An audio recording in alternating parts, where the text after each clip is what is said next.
questão do concurso, pessoal, nós vamos analisar agora a segunda afirmativa da questão, que fala o seguinte: a Constituição Federal só garante o direito de propriedade imóvel, tanto rural como urbana. Essa assertiva ela é incorreta, tá? E agora a gente vai falar sobre os direitos de propriedade. E a gente vai ver que a Constituição e o artigo 5º, ele vai falar sobre direito de propriedade e não só a garantia daquele direito de propriedade imóvel, mas também do direito de garantia de propriedade móvel e também imaterial, tá? Porque a gente também tem direitos assegurados aos autores de inventos, de criações industriais, ou seja, que são também direitos, né, criações, né, bens que geram um conteúdo patrimonial, tá? Então, quando a gente fala sobre direito de propriedade, a gente está falando de qualquer direito que tenha um conteúdo patrimonial, tá? E aí, onde estão as proteções ao direito de propriedade no artigo 5º? A gente vai encontrar especialmente em 4 incisos do artigo 5º, o inciso 29, o inciso 27, o inciso 24 e o inciso 25, tá? Eu começo falando do inciso 29, porque justamente ele vai se contrapor à afirmativa que eu acabei de mencionar para vocês, falando o seguinte: a lei assegurará aos autores de inventos industriais privilégio temporário para sua utilização, bem como proteção às criações industriais, à propriedade das marcas, os nomes de empresa e outros signos distintivos, tendo em vista o interesse social e o desenvolvimento tecnológico e econômico do país. Então, qual é o objetivo em proteger os autores de inventos? É justamente promover, né, fomentar a vontade das pessoas em criar, pesquisar, né, desenvolver produtos, marcas e saber que elas vão ter um retorno de conteúdo patrimonial em relação às suas invenções. Inclusive, a gente tem órgãos específicos para que sejam feitos esses registros, né, de marca, de inventos industriais, para justamente assegurar essa propriedade sobre essas invenções e essas pessoas terem um retorno também econômico e justamente há um interesse social em a gente ter um desenvolvimento tecnológico no país.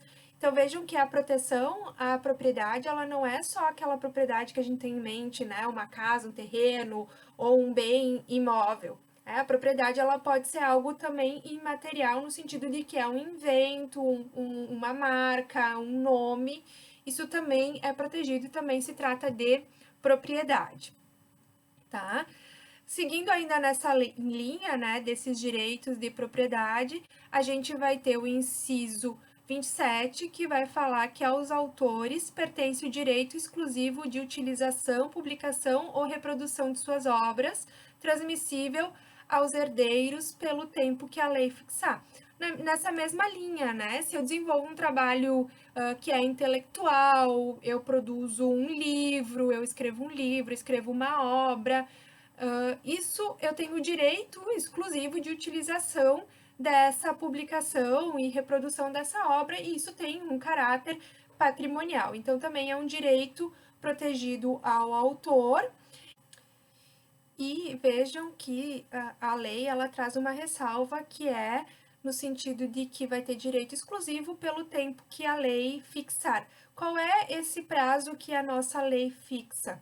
A gente tem o prazo de 70 anos em relação aos direitos patrimoniais do autor. Esses 70 anos, eles são contados a partir do 1º de janeiro do ano subsequente ao seu falecimento, porque ali fala também que os herdeiros têm direito, né?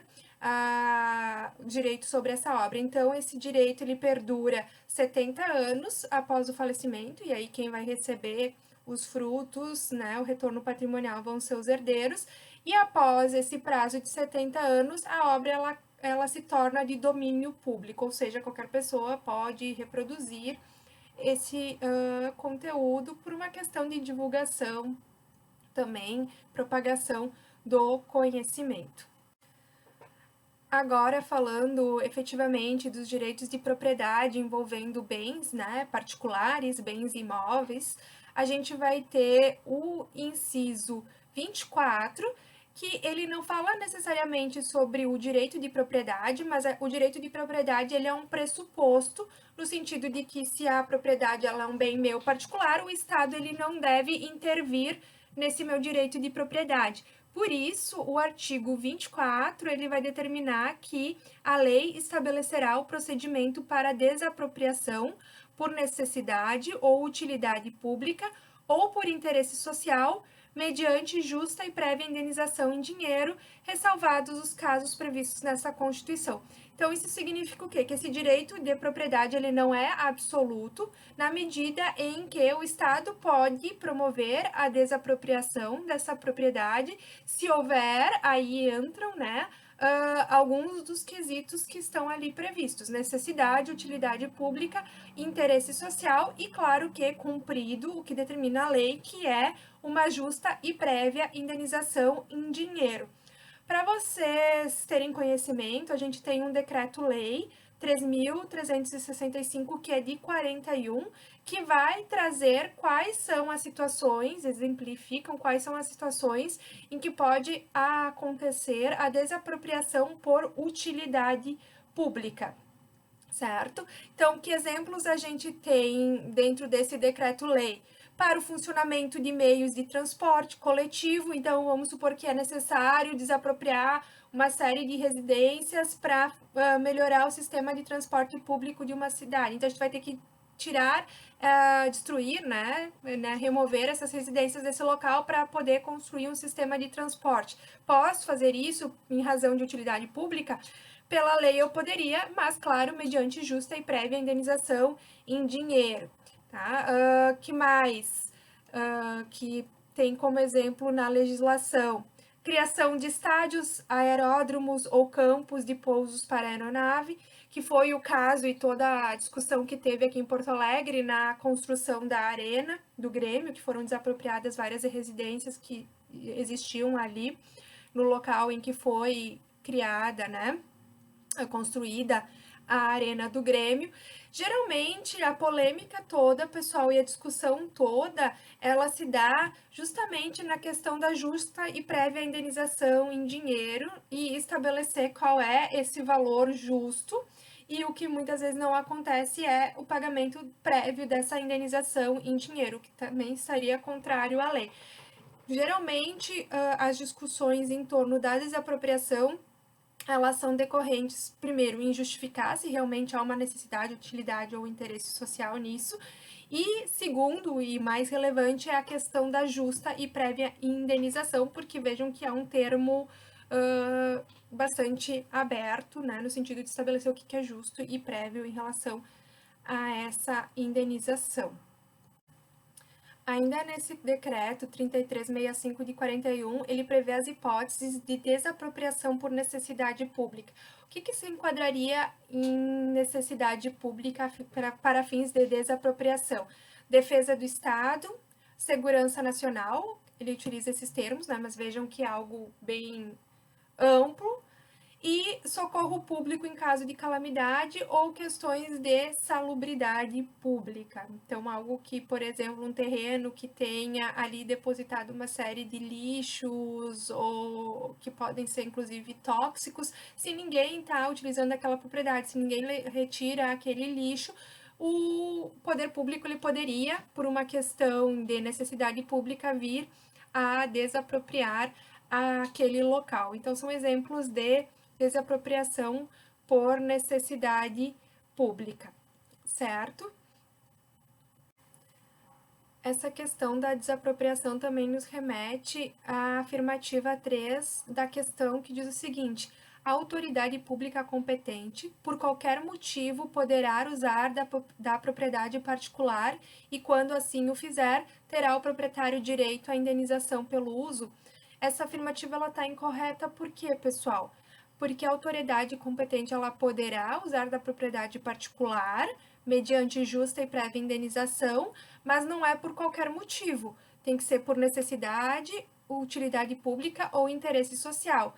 E as hipóteses de necessidade, utilidade pública e interesse social, elas estão previstas em lei. Então, tem que se enquadrar na determinação legal de necessidade, utilidade ou interesse social para poder promover a desapropriação e, além disso, né, juntamente com a justa prévia indenização em dinheiro.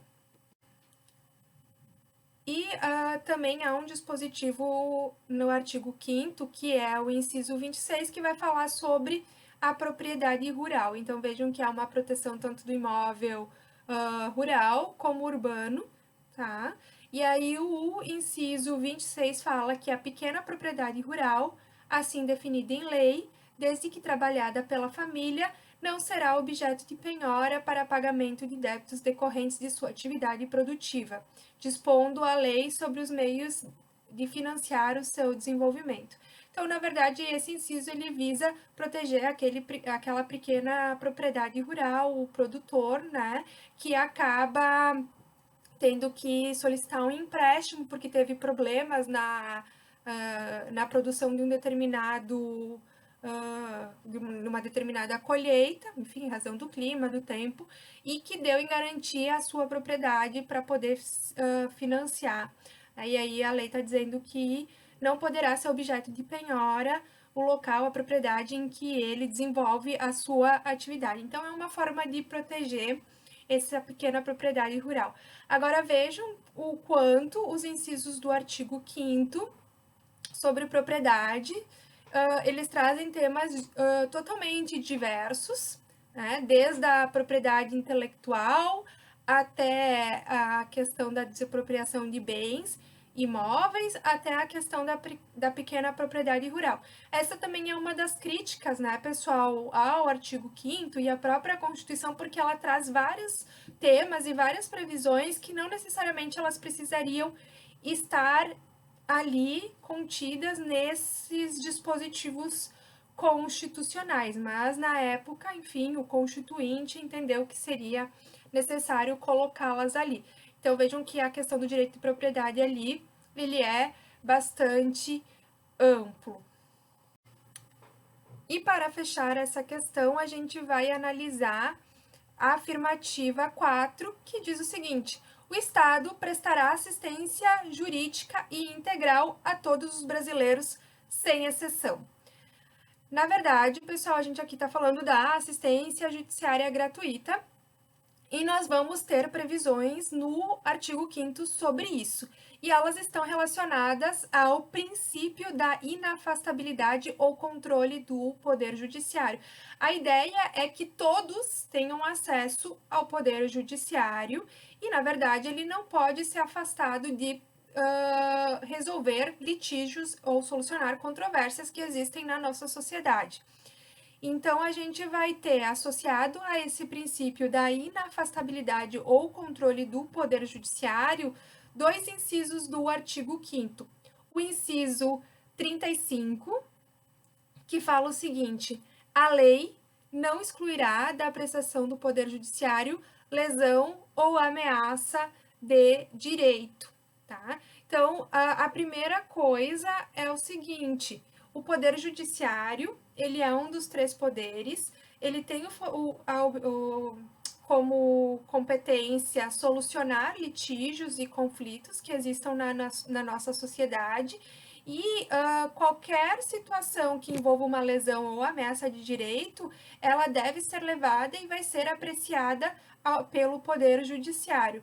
Ademais, a gente tem que lembrar que o Poder Judiciário ele nunca pode se eximir de julgar uma demanda, ou seja, dizer que eu não tenho competência para analisar esse caso, pois não há previsão em lei. Na verdade, ele vai se utilizar de outras fontes do direito para analisar aquele caso, e por mais banal que seja o caso, cabe ao Poder Judiciário apreciar. E não vai ser a ausência de recursos que vai afastar a apreciação do Poder Judiciário. Para garantir que essa pessoa tenha acesso ao Poder Judiciário, e isso tem custas, né?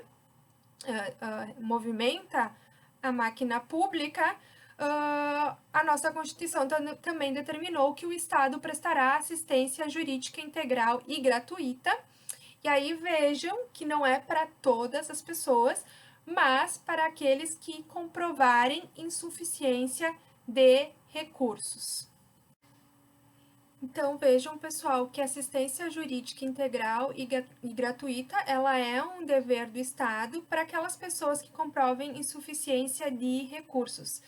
E lembrando também que quando a gente fala em assistência jurídica integral e gratuita, a gente divide ela em dois, ela engloba duas situações diferentes. Uma coisa é assistência judiciária, ou seja, a pessoa ela não tem condições de pagar um advogado, e aí, como ela não tem condições de pagar esse advogado, ela vai ter essa assistência jurídica assegurado por meio da Defensoria Pública, que é algo que deve ser concedido ou oferecido pelos estados, né? E quando o estado ele não tiver estruturado uma defensoria pública, ele vai fazer um convênio para promover, né, e assegurar essa assistência jurídica. Então a Defensoria Pública ela tem esse papel e aí tem a ver com a assistência judiciária. E outra situação é a justiça gratuita, que tem a ver com a gratuidade processual concedida pelo Estado, na qual ela isenta, então, o cidadão que não tem condições de pagamento de custas e despesas processuais. Então, uma pessoa ela pode ter assistência jurídica e justiça gratuita, ou seja, ela pode, a causa dela pode estar patrocinada por um defensor público e ela não ter também que pagar as custas e despesas processuais, mas também pode ser que essa pessoa ela tenha um advogado, contrate um advogado, mas solicite a justiça gratuita, ou seja, a isenção do pagamento das custas e despesas processuais. Então são coisas diferentes. Obviamente que quem vai buscar a defensoria pública é também porque necessita de uma justiça gratuita, tá? Mas não necessariamente só quem utiliza a defensoria pública vai ter isenção de custas processuais. Então, é algo que também pode ser requerido por aquela pessoa que tem um advogado particular, certo? Então, é uma forma de garantir o acesso à justiça também, tá? E hoje, pessoal, a questão da comprovação da insuficiência de recursos não é mais exigido que a pessoa apresente contra-cheques, comprovantes de renda. Hoje em dia, se aceita uma declaração da própria pessoa dizendo que ela não tem condições, recursos para arcar com aquelas despesas. Obviamente que isso depois pode ser contestado, e essa pessoa ela pode vir a perder aquele benefício da justiça gratuita, mas a princípio uma simples declaração, lembrando que isso tem uma validade jurídica, né? Uma simples declaração, ela é suficiente para requerer o benefício da justiça gratuita. E com isso a gente encerra a análise desse primeiro grupo de direitos, utilizando como base essa questão de concurso, falando sobre os direitos de liberdade, direito de propriedade e o princípio da inafastabilidade ou controle do poder judiciário, todos previstos no artigo 5º e seus incisos.